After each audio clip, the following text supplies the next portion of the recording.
I studied in 3 schools in Brussels, 1 school in Paris, 1 school in Los Angeles and 1 school in London. So I actually did 6 schools in 6 years.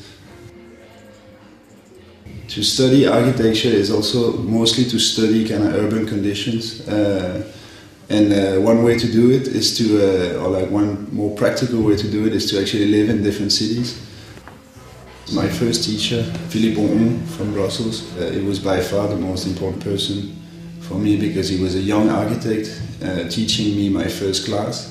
He had more questions than I had. He wondered a lot what architecture was about, and that sort of made me follow the same path, follow the idea that it's more about sort of finding out things than giving, you know, a sort of a recipe of how architecture is. It's much more based on research.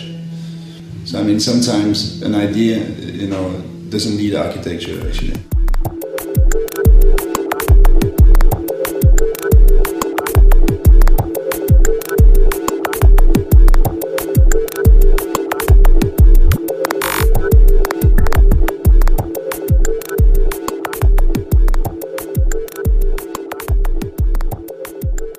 The Copenhagen Harbour Bath is a project that aims at sort of resolving the problematic of a public space connected to another public space.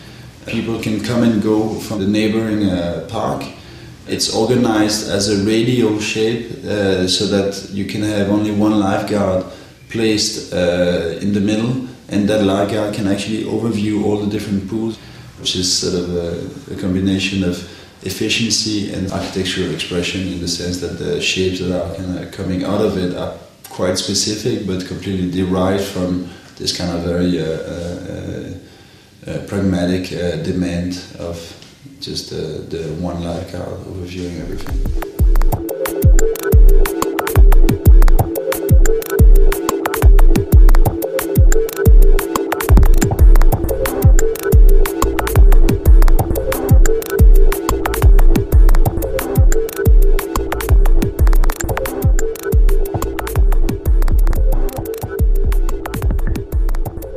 Maritime Youth House is a civic club and a youth house combined together, and the main aspect of the project is to try to resolve the kind of problematic that there is in between a youth house that needs mostly sort of a space for outdoor activities, and then a sail club that needs space for storing boats and masts and things that are more sort of practical.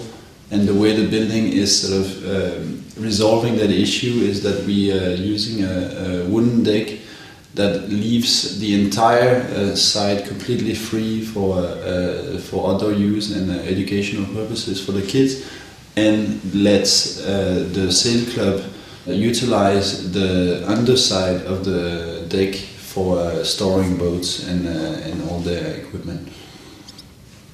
So you have this kind of double-layered landscape, the underside being practical, the upper side being more like leisure and education based for the kids, and that's how we manipulated the actual deck itself.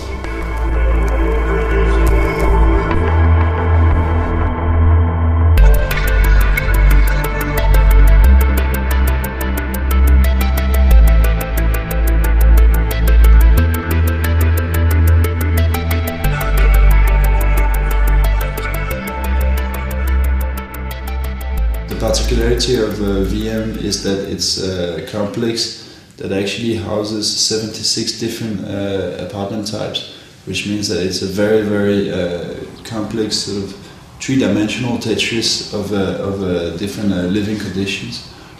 It was really the idea to kind of try to invert what the kind of real estate market normally imposes on architects, to say, you know, you have like 3 standard flats. You can really identify yourself to your apartment because it's most likely that it's the only one that's like that. Not everything is colored in VM, actually everything is pretty much not colored. But because it's not colored, the few moments that are colored are becoming quite visible. Like the corridors, you know, in the M house are very, very strong, but in fact they're only the corridors. You know, the rest is quite simple, actually.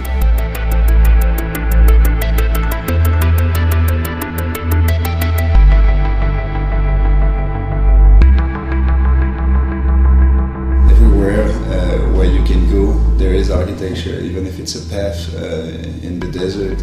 It is architecture in the sense that it is man-made, it has been planned. Before we actually have really a concept, we've done sort of 200 schemes in model that are all comparable, that are all accessible in with very little means. It's so hard to build a building. You really need to kind of battle for years and to go through so many obstacles. Of course, if you're a so-called star architect, you know, people are maybe more keen on letting you make your signature. I think it has been proven that that mostly results in very, very poor architecture, actually. Maybe acclaimed, but still I would say very poor architecture. The success we have is sort of very much related to our attitude of enthusiasm about architecture.